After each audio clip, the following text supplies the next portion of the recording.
ദൈവമേ, നീ ഞങ്ങളെ പരിശോധിച്ചിരിക്കുന്നു. വെള്ളി ഊതിക്കടിക്കുന്നത് പോലെ നീ ഞങ്ങളെ ഊതിക്കടിച്ചിരിക്കുന്നു.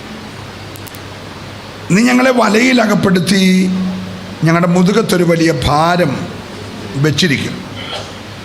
നീ മനുഷ്യരെ ഞങ്ങളുടെ തലമേൽ കയറി ഓടിക്കുമാറാക്കി. ഞങ്ങൾ തീയിലും വെള്ളത്തിലും കൂടി കടക്കേണ്ടി വന്നു. എങ്കിലും നീ ഞങ്ങളെ സമൃദ്ധിയിലേക്ക് കൊണ്ടുവന്നിരിക്കും. ലോകത്തിലെ ഏറ്റവും വലിയ ശോധനയിലൂടെ കടന്നു പോയത് ആരാ? യോബൊന്നുമല്ല, കർത്താവാണ്. ഈ ലോകത്തിൽ മനുഷ്യനായി ജനിച്ചതിൽ നമ്മുടെ കർത്താവ് കടന്നു പോയതുപോലെയുള്ള ശോധനയിലൂടെ ആരും കടന്നു പോയിട്ടില്ല. കർത്താവിനെ കുറിച്ച് പത്രോസ് അപ്പോസ്തലൻ എഴുതിയപ്പോൾ 1 പത്രോസിൻ്റെ ലേഖനം 2-ാം അധ്യായത്തിൻ്റെ 4 മുതൽ 6 വരെ വായിക്കുമ്പോൾ, യെശയ്യാ പ്രവചനം 28-16 വായിക്കുമ്പോൾ ഈ 2 വാക്യങ്ങൾ വേഗം ഒന്ന് വായിച്ചേ.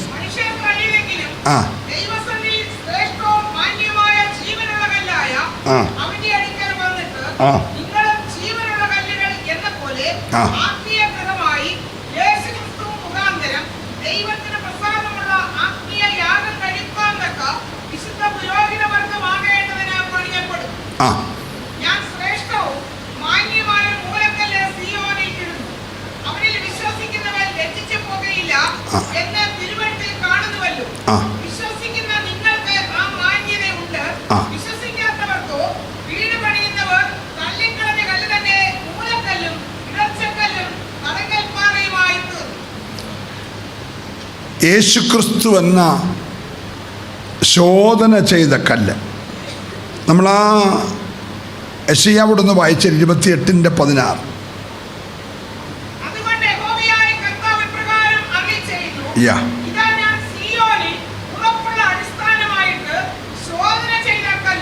ശോധന ചെയ്ത കല്ലും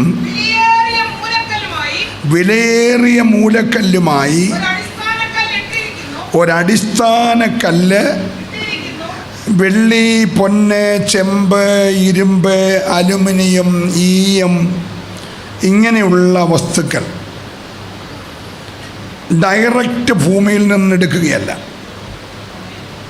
മണ്ണിനകത്തും പാറയ്ക്കകത്തും ലയിച്ചിരിക്കുന്ന ഈ വലിയ മൂല്യമുള്ള വസ്തുക്കൾ, വെള്ളി, പൊന്ന്, ചെമ്പ്, ഇരുമ്പ്, അലുമിനിയം, ഈയം, രത്നങ്ങൾ, ഇതെല്ലാം ഒന്നിൽ പാറയ്ക്കകത്ത് അല്ലെങ്കിൽ മണ്ണിനകത്ത് ദൈവം ലയിപ്പിച്ച് വച്ചിരിക്കും.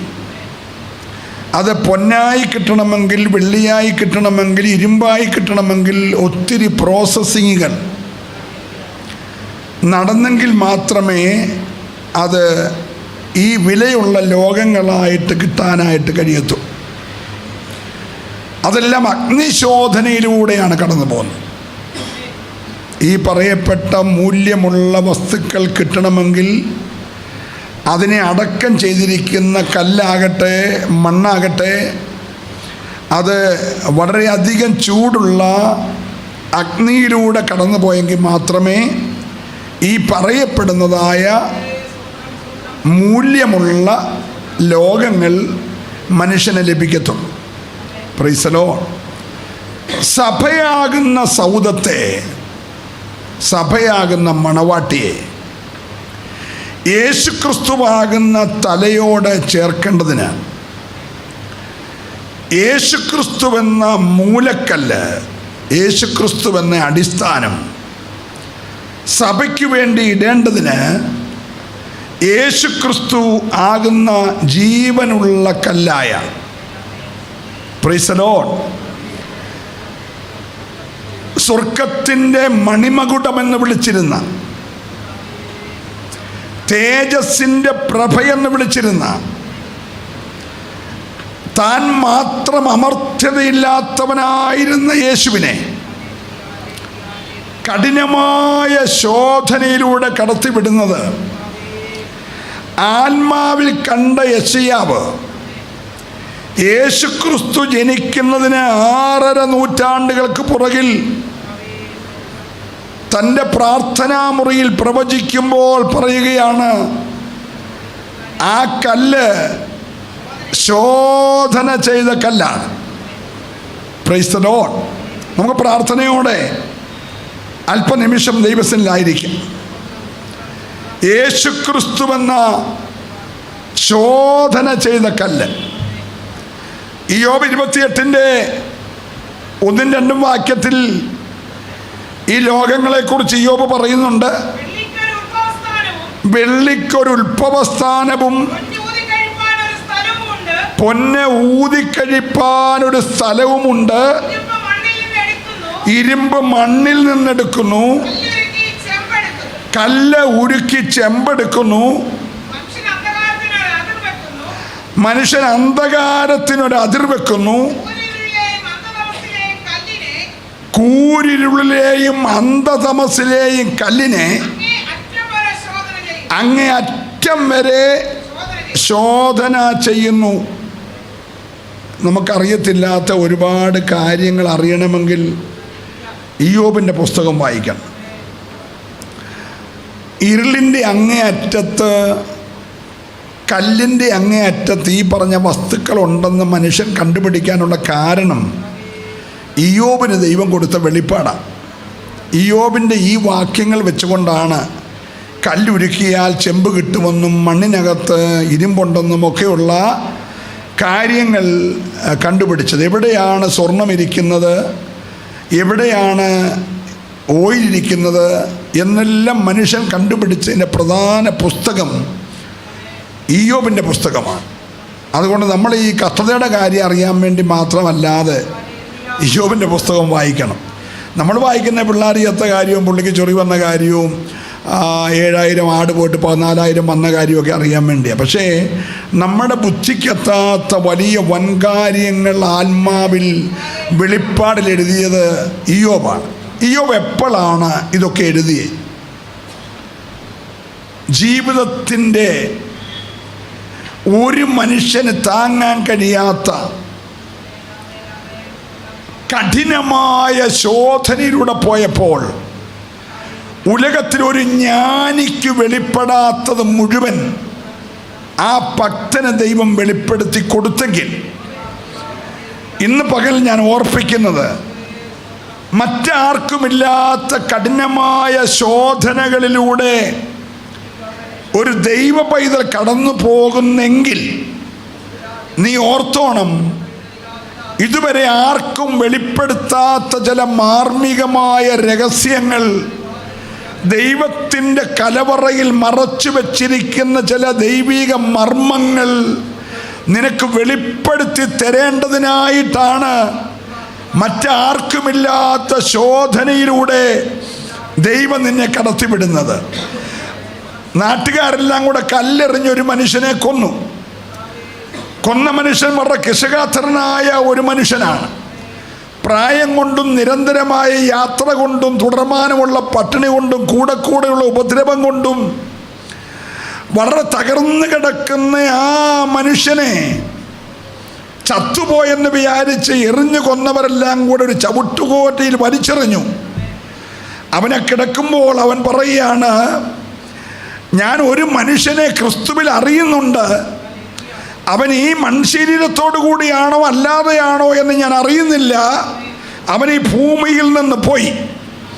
അവൻ ഭൂമിയിൽ നിന്ന് ഭൂമിയുടെ ഉപരിമണ്ഡലം കടന്ന് 1-ാം സ്വർഗം കടന്ന് 2-ാം സ്വർഗം കടന്ന് 3-ാം സ്വർഗത്തിൽ വരെ പോയി.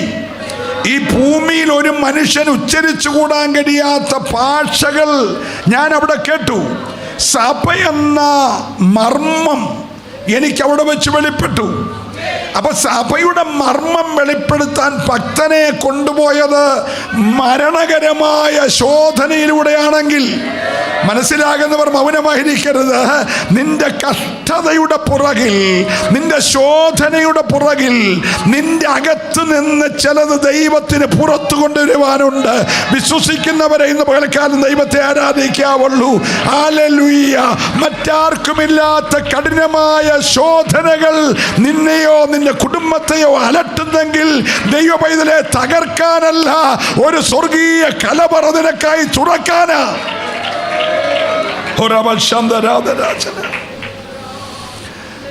ഇസ്രായേലിന് വെള്ളം കൊടുക്കാൻ വേണ്ടി വാസ്തവത്തിൽ യേശു കർത്താവ് അടികൊള്ളേണ്ട കാര്യമുണ്ടോ? ഹലോ, വെള്ളം ഒരു ഭാഗത്തേക്ക് മാറട്ടെ, കര കാണായി വരട്ടെ, മാറിയ വെള്ളം കടലാകട്ടെ, കണ്ട സ്ഥലം കരയാകട്ടെ, കുന്നുകളിൽ നിന്നും മലകളിൽ നിന്നും താഴ്വരയിലേക്ക് വെള്ളം നദിയായും തോടായും അരുവിയായും ഒഴുകി വരട്ടെ എന്ന് പറഞ്ഞതാരാ? കർത്താവ്. ആ കർത്താവിന് കുഴികളെ വെട്ടുവീൻ. കാറ്റ് കാണത്തില്ല, മഴയും കാണത്തില്ല, പക്ഷെ നിങ്ങൾക്കും നിങ്ങളുടെ കുഞ്ഞുകുട്ടികൾക്കും മൃഗങ്ങൾക്കും മൊത്തം കുടിക്കാൻ വെള്ളം അതിൽ നിറയും എന്ന് പറഞ്ഞതാരാ? കർത്താവ്. Praise the lord. വിശുദ്ധന്മാരെ താണുപോയൊരു കിണറിന്റെ ചുറ്റും നിന്നുകൊണ്ട് കിണറേ പൊങ്ങി വാ എന്ന് പാട്ടുപാടിയപ്പോൾ താണുപോയ കിണർ പൊങ്ങി വന്നെങ്കിൽ,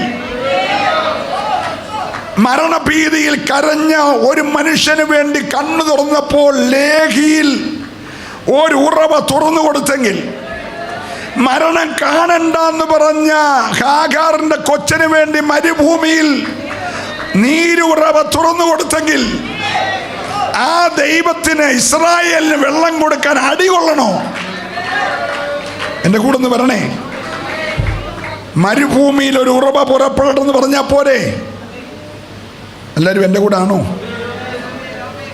പുറപ്പാട് 17:6 മുതൽ വായിച്ചേ.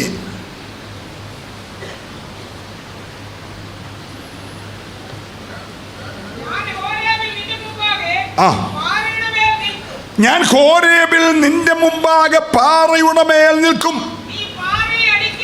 നീ പാറയെ അടിക്കണം. കൊരിന്ത്യ ലേഖനം 8-ാം അധ്യായം വായിച്ചേ. 1-ാം വാക്യം മുതൽ.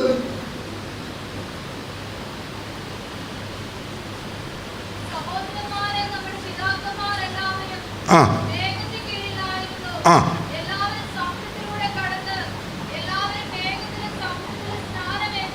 ആ ആ ആ ആ ആ ഒന്ന് ശ്രദ്ധിക്കണേ. ആ പാറ ഇസ്രായേലിന് വെള്ളം കൊടുക്കാൻ പാറയോട് കൽപ്പിച്ചാൽ പോരെ? ഒരു നിമിഷം നിങ്ങൾ എൻ്റെ കൂടെ ഒന്ന് വരണം. കൽപ്പിച്ചാൽ വെള്ളം പുറപ്പെടുമോ ഇല്ലയോ? പുറപ്പെടും. സംശയമുണ്ടോ? ഇല്ല. പക്ഷേ ശോധന ചെയ്ത ഒരു കല്ലിനെ അടിച്ചിട്ട് അടികൊണ്ട പാറ പിളർന്നിട്ട് പിളർക്കപ്പെട്ട പാറയിൽ നിന്ന് ഒഴുകിയ വെള്ളം ഇസ്രായേലിനെ അനുഗമിച്ചു. ആ വെള്ളം പുറപ്പെട്ടത് അടിക്കപ്പെട്ട പാറയായ യേശു ക്രിസ്തുവിൽ നിന്നായിരുന്നു. വെള്ളം കൊടുക്കാൻ ദൈവത്തിന് വേറെ 1000 സോഴ്സുകൾ ഉള്ളപ്പോൾ, ഈ പുസ്തകത്തിൽ വെള്ളം കൊടുത്ത 1000 കഥകൾ പറയുന്നു ഇല്ലേ?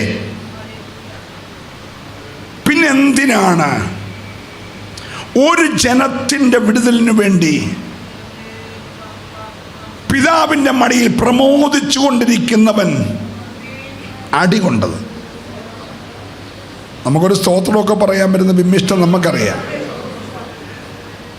മരുഭൂമിയിൽ ഉറവ തുറക്കട്ടെ എന്ന് പറഞ്ഞാൽ, ഇതിന് ഉറവ, ഒരു തോടുണ്ടാകട്ടെ എന്ന് പറഞ്ഞാൽ, ഒരു നദി ഉണ്ടാകട്ടെ എന്ന് പറഞ്ഞാൽ, യേശു പറഞ്ഞാൽ ഉണ്ടാകും.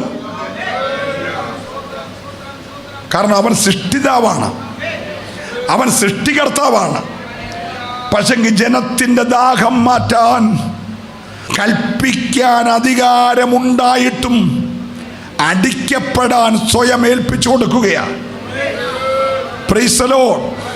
നീ ഒരു കഷ്ടതയിലൂടെ പോകുമ്പോൾ നീ ഓർത്തോണം, നിനക്ക് ഉറവ തുറക്കാൻ നിനക്ക് മുമ്പേ അടികൊണ്ടൊരു പാറയുണ്ട്, നിനക്ക് മുമ്പേ ശോധന കഴിച്ചൊരു പാറയുണ്ട്. ഇന്ന് പകൽ ഈ ആലയത്തിൽ വന്നിരിക്കുന്നവൻ കരച്ചിലിൻ്റെ ആഴമറിയാത്തവനല്ല, അടിയുടെ വേദന അറിയാത്തവനല്ല. അവൻ നിനക്ക് വേണ്ടിയാണ് പിളർക്കപ്പെട്ടതെന്ന് ഇന്ന് പകൽക്കാലം വിശ്വസിക്കുന്നെങ്കിൽ നിന്റെ ദാഹം ഈ പകൽ പൂർണ്ണമായി മാറ്റുവാൻ അവൻ മതിയായവനാ. വിശ്വസിക്കുന്നവരെ ദൈവത്തെ ആരാധിക്കാവുള്ളൂ. ഹല്ലേലൂയ. ശോധന ചെയ്ത കല്ലായ, അടിക്കപ്പെട്ട പാറയായ, പിളർക്കപ്പെട്ട പാറയായ,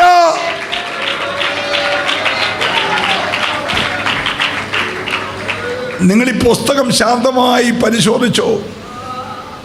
ഈ പാറ മോശയ്ക്ക് വേണ്ടി പിളർന്നു. ഈ പാറ ഏലിയാവിന് വേണ്ടി പിളർന്നു.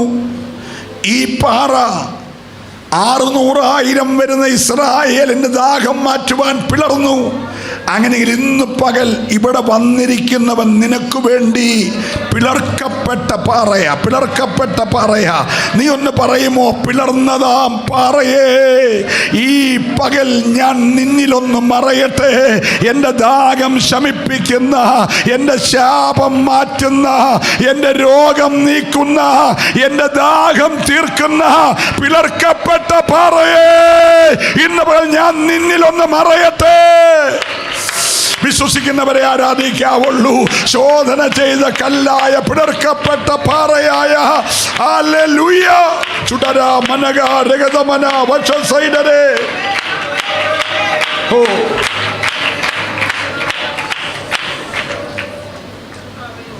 എന്തിനാണ് ദൈവമക്കളെ വലയിലകപ്പെടുത്തി മുതുകത്തൊരു വലിയ ഭാരം വെച്ച് നാട്ടുകാരെല്ലാം കൂടെ തലേ കൂടെ കയറി ഓടി തീ കൂടെയും വെള്ളത്തിൽ കൂടെയും കടക്കുന്നത് എന്തിനു വേണ്ടിയാ? Praise the lord, praise the lord. എഫേസ്യ ലേഖനം 5-ാം അധ്യായം 26-27 വാക്യം. എഫേസ്യൻസ് ചാപ്റ്റർ 5 വേഴ്സ് വെടിപ്പാക്കി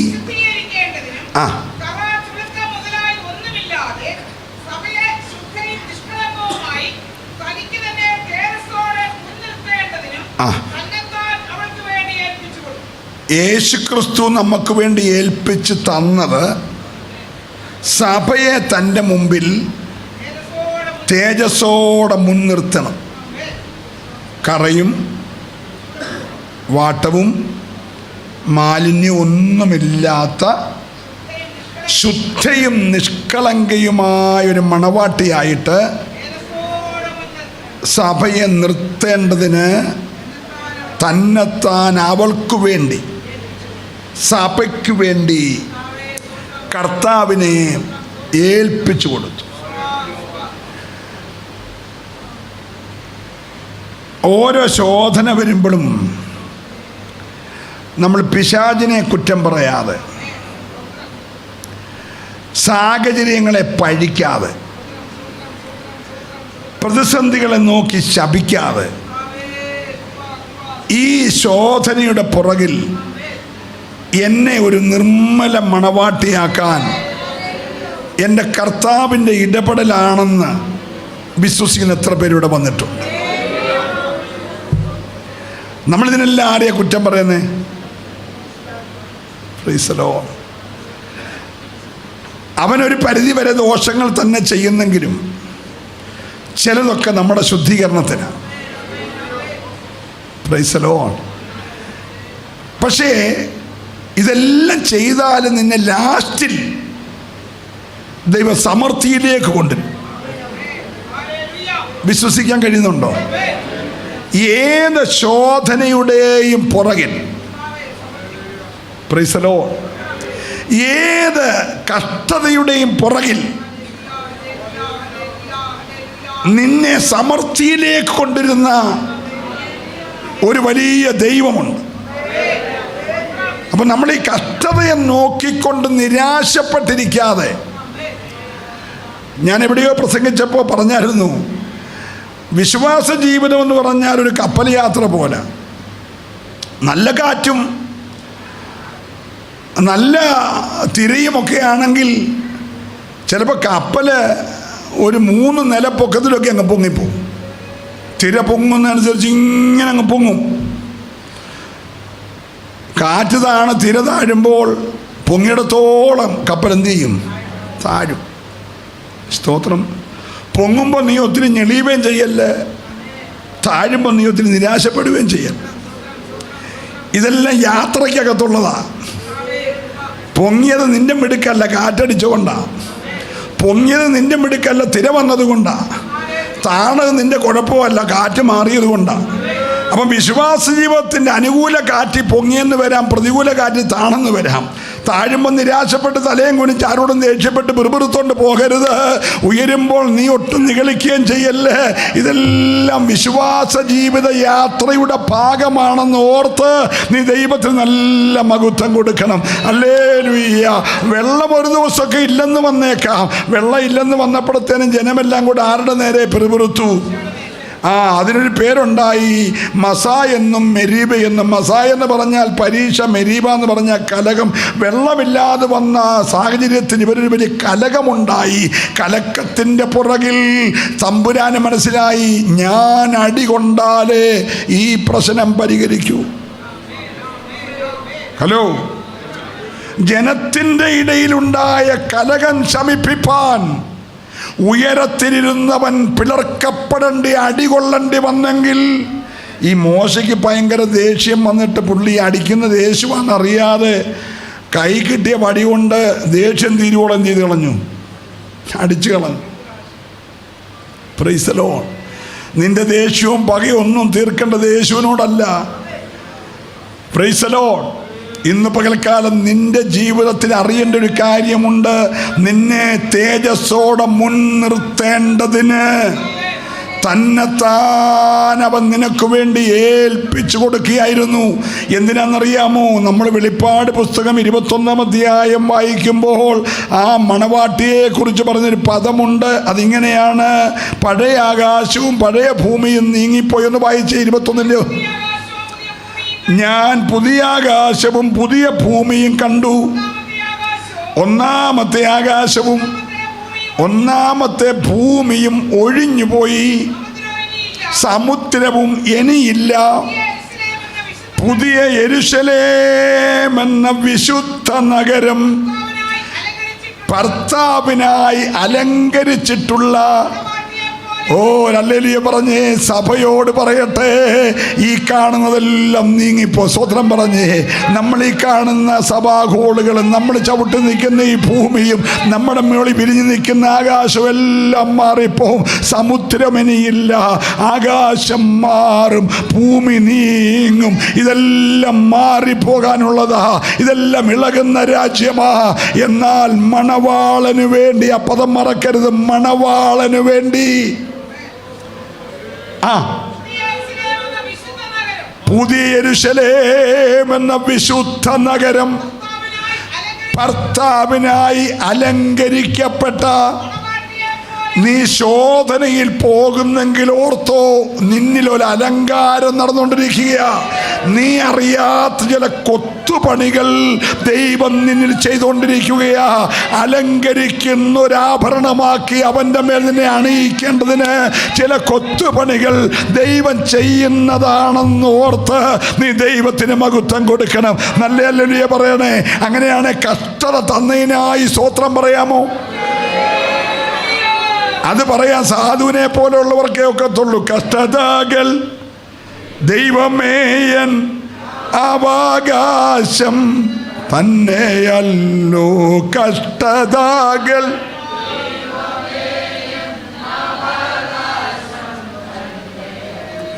വിശ്വസിപ്പാൻ മാത്രമല്ല, നൽവരം തങ്ക കഷ്ടതകൾ സഹിപ്പാനും പ്രാപ്തിത. തങ്ക കഷ്ടതയ്ക്ക് മൂത്താമ്പിലാക്കൽ സാധു കൊച്ചുകുഞ്ഞു ഉദ്ദേശിച്ച പേര് തങ്ക കഷ്ടത. നിങ്ങൾ സ്വത്രം പറഞ്ഞില്ല. നമ്മുടെ കൊച്ചു മഴ പെയ്താ പറഞ്ഞ പന്ന മഴ പെയ്തെന്ന്. പ്രൈസലോ. മഴ കിട്ടിയപ്പോൾ നല്ല മഴ കിട്ടിയെന്ന് പറഞ്ഞ ആരുണ്ട്? പനി വന്നപ്പോൾ പന്നപ്പനിയാന്നല്ലേ പറഞ്ഞേ? ചുമ വന്നപ്പോൾ നശിച്ച ചുമയാന്നല്ലേ പറഞ്ഞേ? നീ എപ്പോഴെങ്കിലും നല്ല ചുമ കിട്ടിയെന്ന് പറഞ്ഞോ? സ്വത്രം പറഞ്ഞില്ല. അയ്യോ, നമുക്ക് ചുമയും പനിയും ആ കഷ്ടത. കൊച്ചി കത്തുന്ന മടി കിടക്കുമ്പോൾ പറയാണ് തങ്ക കഷ്ടതകൾ സഹിപ്പാനും ഇന്ന് രാവിലെ ഒന്ന് പാടിക്കുന്നേ. തങ്ക കഷ്ടതകൾ സഹിപ്പാനും ഓ കഷ്ടതകൾ ദൈവമേ എന്നവകാശം. പറ, നിന്റെ അവകാശമാ കഷ്ടത. നീ ധൈര്യത്തോടെ പറ, കഷ്ടത എൻ്റെ അവകാശമാ. കഷ്ടതകൾ ദൈവമേ എന്നവകാശം. വിശ്വസിപ്പാൻ മാത്രമല്ല നൽവാരം. തങ്ക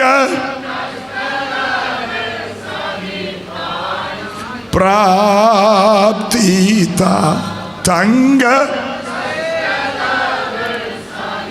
ഭക്തൻ പറഞ്ഞത് കഷ്ടത വരമാണെന്ന്. നമ്മൾ പ്രാർത്ഥിക്കുന്ന വരം ഏതാ? കൃപാവരം വേണം, ഭാഷാവരം വേണം, ഹല്ലേലൂയ, വിവേചന വരം വേണം, രോഗശാന്തി വരം വേണം, ഭൂതശാന്തി വരം വേണം എന്നൊക്കെയാ പ്രാർത്ഥിക്കുന്നത്. ആരെങ്കിലും കഷ്ടത എന്ന വരം കിട്ടാൻ പ്രാർത്ഥിച്ചിട്ടുണ്ടോ? പക്ഷേ ഭർത്താവിന് വേണ്ടി ഒരുക്കിയ മണവാട്ടി കണക്കെ നീ രൂപപ്പെട്ട് കൊത്തുപണികൾ ചെയ്യപ്പെട്ട് ഒരുങ്ങി ഇറങ്ങി പുതിയ ആകാശത്തിലും പുതിയ ഭൂമിയിലും വെളിപ്പെടണമെങ്കിൽ നീ കഷ്ടതകൾ സഹിച്ചേ മതിയാകത്തുള്ളൂ. അതിന് കുടിക്കേണ്ട വെള്ളം ഏതാണെന്നറിയാമോ? അടികൊണ്ട പാറയിൽ നിന്ന് ഒഴുകിയ വെള്ളം നീ കുടിക്കണം. ശോധന ചെയ്ത കല്ലിന്മേൽ നീ അടിസ്ഥാനമിട്ട് നിന്റെ വിശ്വാസ ജീവിതത്തെ പണിയണം. ഹല്ലേലൂയ. മനുഷ്യർ തള്ളിയതെങ്കിലും സ്വർഗം തെരഞ്ഞെടുത്ത മാന്യമായ ശ്രേഷ്ഠമായ ജീവനുള്ള മൂലക്കല്ലിന്മേൽ അടിസ്ഥാനമിട്ട് നിന്റെ സഭയെ പണിയാൻ നീ തയ്യാറാകുമെങ്കിൽ വിശ്വസിക്കുന്നവർ മാത്രം കർത്താവിനെ ആരാധിക്കട്ടെ. ശ്രേഷ്ഠതയുള്ള മാന്യതയുള്ള ഉറപ്പുള്ള അടിസ്ഥാനം, ഉറപ്പുള്ള അടിസ്ഥാനം.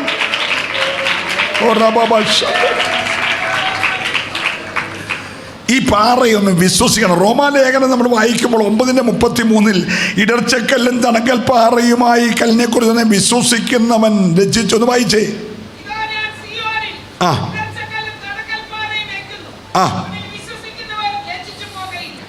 അവനിൽ വിശ്വസിക്കുന്നവൻ പറഞ്ഞ എല്ലാവരും, നിന്റെ പ്രതിയോഗിയുടെ ആഗ്രഹം നിന്നെ ലജ്ജിപ്പിക്കണം. നീ ഇന്ന് രാവിലെ വന്ന് നാണിച്ച് തലകുനിച്ച് ഇരിക്കുന്നത് കാണാൻ പിശാചിൻ്റെ ആഗ്രഹം. പക്ഷെ സ്വർഗം പറയുകയാണ്, ഈ പാറയിൽ വിശ്വസിക്കുന്നവൻ. ഞാൻ ദൈവത്തെ സ്തുതിക്കുന്നു. ഇടർച്ചക്കല്ലും തടങ്കൽ പാറയും എന്ന് ലോകം പറഞ്ഞ ഈ ശോധന ചെയ്ത മൂലക്കല്ലായ ജീവനുള്ള അടിസ്ഥാന കല്ലിന്മേൽ നിൽക്കുന്ന ഒരു ദൈവത്തിൻ്റെ പൈതലേ, ഈ കല്ലിന്മേലാണ് നീ നിൽക്കുന്നതെങ്കിൽ നീ ലജ്ജിച്ചു പോകുവാൻ എൻ്റെ ദൈവം ഇടവരുത്തത്തില്ല എന്ന് വിശ്വസിക്കുന്നവർക്കായി ഞാൻ ദൈവത്തെ സ്തുതിക്കുകയാണ്. ഈ കാലുകൾ ഇന്ന് രാവിലെ ഈ പാറയിലൊന്ന് ഉറപ്പിച്ച് യേശു പറയാണ്, എന്നിൽ നിന്ന് കുടിക്കുന്നവന്റെ ഉള്ളിൽ നിന്ന് തിരുവെഴുത്ത് പറയുന്നത് പോലെ ജീവജലത്തിന്റെ നദികൾ ഇന്ന് രാവിലെ ഒഴുകുകയോ. ചൂടൽ കമനാദര റൗഷൽ സൈഡരെ നികൽക്കനാദര ജല. ഹല്ലേലൂയ. രക്തത്താലെ ഈ ആലയത്തിൽ രാവിലെ ഒരു പാറ പിളർന്നു നിൽക്കുകയാണ്. ആ പാറയിൽ നിന്ന് നിനക്കാവശ്യമുള്ള ജലം ഒഴുകിക്കൊണ്ടിരിക്കുക. നമ്മുടെ അടുത്ത വാക്യം, അവരാ കുടിച്ചു, അവർ ചൈതന്യം പ്രാപിച്ചു. ഒരു സ്വതന്ത്രം പറഞ്ഞേ. ഈ രാവിലെ ഈ ദൂത് കേട്ട് നീ ചൈതന്യം പ്രാപിക്കണം കേട്ടോ. ഹല്ലേലൂയ. യാക്കോബിന് ചൈതന്യം പ്രാപിക്കാൻ കൊച്ചനയച്ച രഥം കണ്ടാ മതി. ഹല്ലേലൂയ. ശിമിശോന് ചൈതന്യം പ്രാപിക്കാൻ കുഴിനൽപ്പം വെള്ളം കുടിച്ചാൽ മതി. പക്ഷേ പുതിയ നിയമസഭയ്ക്ക് ചൈതന്യം പ്രാപിക്കണമെങ്കിൽ ശോധന ചെയ്ത പിളർക്കപ്പെട്ട അടികൊണ്ട പാറയിൽ നിന്ന് ഒഴുകുന്ന വെള്ളം നീ ധാരാളമായി ആർത്തിയോടെ കുടിച്ച് ഇന്ന് രാവിലെ ഒരു ചൈതന്യം ഉണ്ടാകുവാൻ ഭവനങ്ങളിൽ ഇന്ന് രാവിലെ ലൈവിൽ കാണുന്ന പിതാവേ, മാതാവേ, നീ ഇരിക്കുന്ന ഇരിപ്പിടത്തിൽ യേശുവിൽ നിന്നുള്ള പിളർക്കപ്പെട്ട പാറയിൽ നിന്നുള്ള ഒരു സൗഖ്യം നിന്റെ മേൽ വ്യാപരിക്കുകയാ.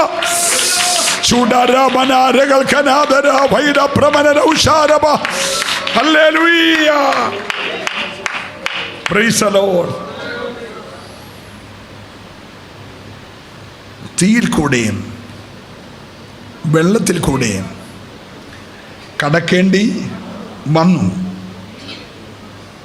എങ്കിലും ഇതൊരു തട്ടാൻ്റെ ഉരുക്കുശാലയെ ഓർത്തുകൊണ്ടാണ് ഈ ഭക്തൻ എഴുതുന്നതെന്ന് പറഞ്ഞാൽ നെരിപ്പോടിനകത്ത് തയ്യാറാക്കി വെച്ച ചുറ്റുമുള്ള ഉമ്മിയുടെ നടുക്ക് കത്തി കരിയാക്കിയെടുത്ത നമ്മുടെ ചിരട്ടയുടെ കനലും കൽക്കരിയൊക്കെ വെച്ച് ഊതി ഊതി നല്ല കനലാകുമ്പോൾ ഈ പൊന്നോ വെള്ളിയോ തട്ടാൻ്റെ ഉരുപ്പടി അതിനകത്ത് വെച്ചിട്ട് തട്ടാൻ ഊതി ഊതി ഊതി തീയും അതും തമ്മിൽ തിരിച്ചറിയാത്തതുപോലെ തീയായി കഴിയുമ്പോൾ അതിനെ മണ്ടയ്ക്കോട്ട് പിന്നെയും പിന്നെയും കല്ലെടുത്ത് വെക്കും, കരിക്കല്ലെടുക്കും. ഈ കൽക്കരിയോ അല്ലെങ്കിൽ ഈ കഷണങ്ങളെടുത്ത് വെക്കും. മുതുകത്തോട്ട് വലിയ ഭാരമെടുത്ത് വെക്കും. അതും കത്തി ജ്വലിക്കുന്നത് വരെ പിന്നെ ഊതിക്കൊണ്ടിരിക്കും. അങ്ങനെ ഊതി ഉരുകി ഒഴുകുന്നത് പോലെ തോന്നുമ്പോൾ പെട്ടെന്ന് എടുത്തിട്ട് വെള്ളത്തിനകത്ത് പോകും. വെള്ളത്തിൽ മുക്കിയിട്ട് 2 ഷൂ കേട്ട് കഴിയുമ്പം വീണ്ടും എടുത്ത് എവിടെ വെക്കും? തീക്കകത്ത് വെക്കും. വെള്ളത്തിൽ കൂടിയും തീയിലൂടെയും. പക്ഷേ പ്രവചനമുണ്ട്. എവിടെ വെച്ചാ? യാബോക്കിൽ മുട്ടുമടക്കിയപ്പോൾ, രാത്രി മുഴുവൻ മല്ല് പിടിച്ചപ്പോൾ ദൈവം പേരങ്ങോട്ട് മാറ്റാൻ പോകുകയാ. പ്രാർത്ഥിക്കാനിരുന്നത് യാക്കോബ്, പ്രാർത്ഥിച്ചു കഴിഞ്ഞപ്പോൾ ആൾ ഇസ്രായേൽ. യാക്കോബായ വ്യക്തിയാണ് പ്രാർത്ഥിച്ചത്. ഇസ്രായേലായി രൂപാന്തരപ്പെടുമ്പോൾ സംഭവിക്കാൻ പോകുന്ന കാര്യം ദൈവം പറഞ്ഞു, നീ നദിയിൽ കൂടി കടക്കേണ്ടി വരും, പക്ഷേ അത് നിന്റെ മീതെ കവിയത്തില്ല.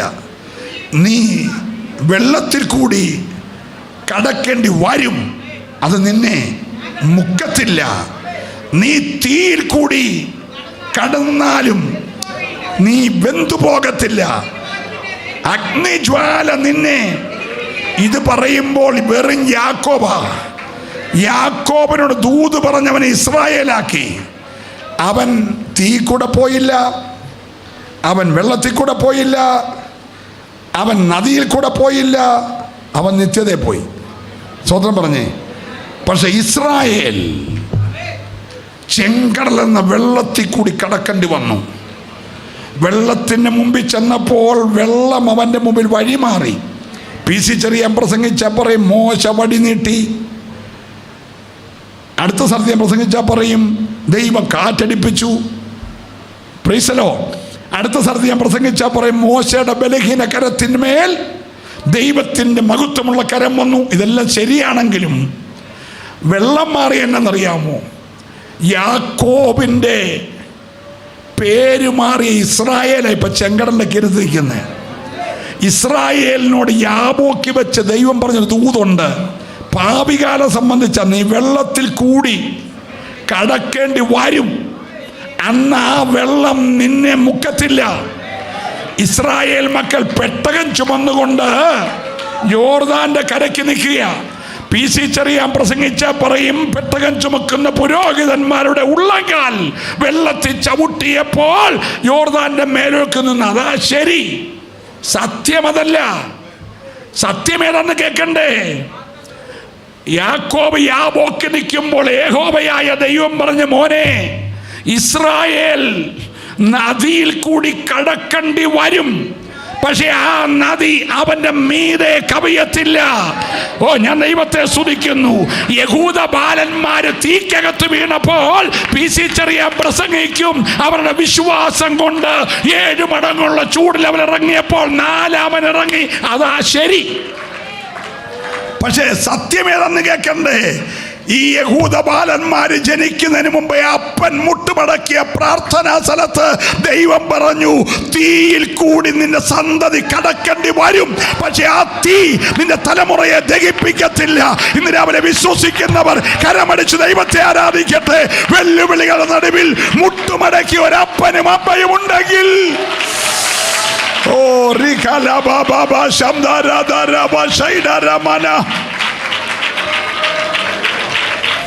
ഒരു നല്ല അല്ലലി പറഞ്ഞേ. ഇപ്പൊ ഈ ആലയത്തിൽ വന്ന് കരഞ്ഞ് പ്രാർത്ഥിച്ചു ബോധിച്ച നീ ഞാനും ഒക്കെ മരിച്ചു പോകും. പക്ഷെ മരിച്ചു പോയാലും പ്രാർത്ഥന മരിക്കത്തില്ല. പ്രാർത്ഥനയിൽ നീ കേട്ട വാഗ്ദത്തം മരിക്കത്തില്ല. നാളെ നിന്റെ തലമുറ, സ്വത്രം പറയണം, നാളെ നിന്റെ തലമുറ ഒരു പക്ഷേ വെള്ളത്തിൽ കൂടി കടക്കേണ്ടി വരും, തീയിൽ കൂടി കടക്കേണ്ടി വരും, നദിയിൽ കൂടി കടക്കേണ്ടി വരും. അന്ന് നിന്റെ ഇന്നത്തെ പ്രാർത്ഥന മറുപടി ഒരു വിടുതലായി വെളിപ്പെടുമെന്ന് വിശ്വസിക്കുന്നവർ, ഓ രാബാബാ, വിശ്വസിക്കുന്നവരെ ആരാധിക്കാവൂ. ഇന്ന് പകൽ കരയുന്നതിന്, ഉപവസിക്കുന്നതിന്, പ്രാർത്ഥിക്കുന്നതിന് മറുപടി തരുന്ന ഒരു ദൈവമുണ്ട്.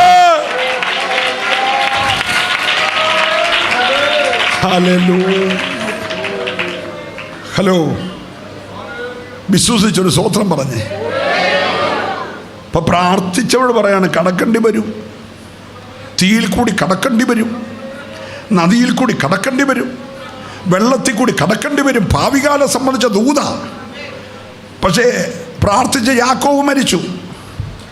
അവനെ സാറയെ അടക്കി, മക്കുവേലിൽ അടക്കി. കഥ എവിടെ തീർന്നു? പിന്നീട് പ്രാർത്ഥിച്ച യോസഫിനെ ശവപ്പെട്ടി വെച്ചേക്കുക. പക്ഷെ വാഗ്ദത്തം തീർന്നില്ല. പറഞ്ഞ ദൈവം മരിച്ചില്ല. സ്തോത്രം പറയണം. 2024 ജനുവരി മാസം 21 തീയതി നിന്റെ ദൈവം മരിച്ചിട്ടില്ല. വാഗ്ദത്തം ചെയ്തവൻ പറയുകയാണ്, വെള്ളത്തിൽ കൂടി കടക്കാലും തീയിൽ കൂടി കടന്നാലും നിന്നെ സമൃദ്ധിയിലേക്ക് കൊണ്ടുവരുന്നു. വിശ്വസിക്കുന്നവർ 2 കര ചേർത്തടിച്ചൊരു നിമിഷം ഒരുമിച്ച് ദൈവത്തെ ആരാധിക്കട്ടെ.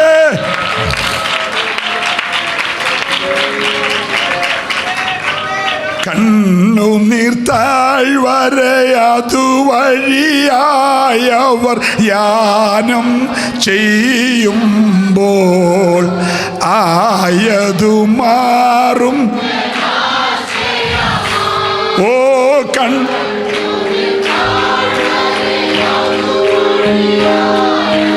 യാനം ഗ്ലോറി ആയതു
താഴ്ച ഭവിക്കില്ല.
സ്തുതിക്കുമവർ നിന്നെ.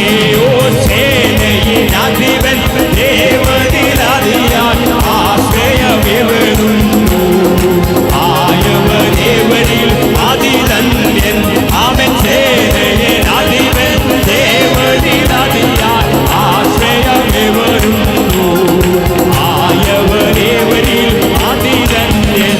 ഓ ബലം നിന്നിലുള്ളോ ഭാഗ്യം നിറഞ്ഞോ നിശ്ചയമാണെന്നും കാഴ്ച ഭവിക്കുകയില്ലെന്നും. ഓ ബലം നിന്നിലുള്ളോ ഭാഗ്യം നിറഞ്ഞോ നിശ്ചയമാണെന്നും കാഴ്ച ഭവിക്കുകയില്ലെന്നും. ഓ ഈ വിധമുള്ളോ മനസ്സുകളിൽ മനസ്സുകളിൽ ഓ നിർണയമുള്ളു നിരന്തരമായി. സീയോൻ നഗരി പെരുവഴികൾ. ഓ സീയോൻ നഗരി പെരുവഴികൾ. അവൻ സേനയിനധിപൻ ദേവനിലധിയാൻ ആശ്രയമെവരുന്നു. ആയവരേവരിലും അതിധന്യൻ. ഓ സേനയിനധിപൻ ദേവനിലധിയാൻ ആശ്രയമെവരുന്നു. ആയവരേവരിലും അതിധന്യൻ.